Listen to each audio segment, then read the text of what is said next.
Facebook has been in the news repeatedly for censoring users. I'm not going to go through the history of Facebook censorship. You can look that up on Google or here on YouTube. I'm just going to add yet another example of what Facebook does.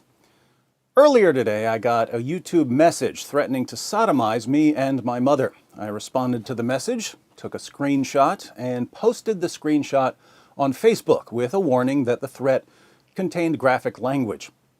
Just so you know what was said, here's the screenshot. And since we're all in the mood for censorship, I'm going to censor some words as I'm reading, but I'll leave them on the screen so you know what's being censored.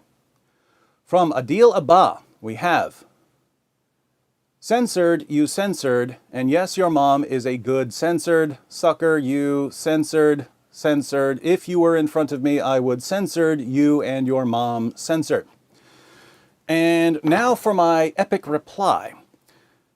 "Hi Adil, speaking of mothers, yours must be so proud that she's raised such a bright light for Islam. Of course, some people reading this comment may think that I'm being sarcastic, but you and I both know that your language is exactly what we should expect from such a devout follower of Muhammad.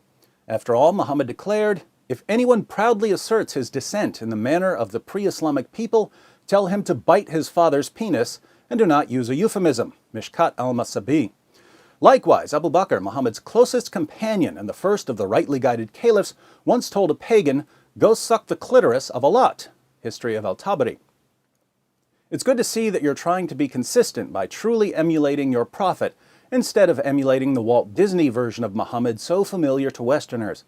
Since I respect your attempt to follow your worldview wherever it leads, I also respect you enough to tell you that you're following the most obvious false prophet in history. Here are 50 reasons Muhammad was not a prophet in under 5 minutes. Surely you can take 5 minutes out of your busy schedule of threatening to sodomize people's mothers to learn some more facts about your false prophet." And there's the video link.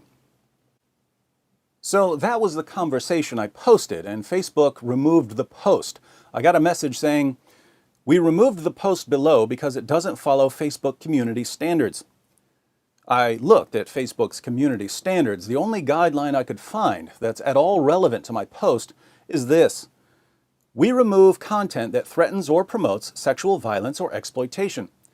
Apparently, Facebook means that in a very broad sense. They don't just mean if someone threatens sexual violence, we're going to remove his threat.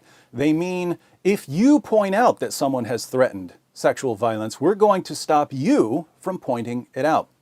And that's disturbing. Normally, if someone is threatening physical abuse on the internet, you want to draw attention to the threat. You want to expose the threat. You want your friends to know about the threat. But Facebook's policy doesn't allow that. The policy now is, if someone threatens to sodomize you and your mother, just keep your mouth shut about it. If you see something, say nothing. Perhaps Mark Zuckerberg should change the name of his site to Fascist Book.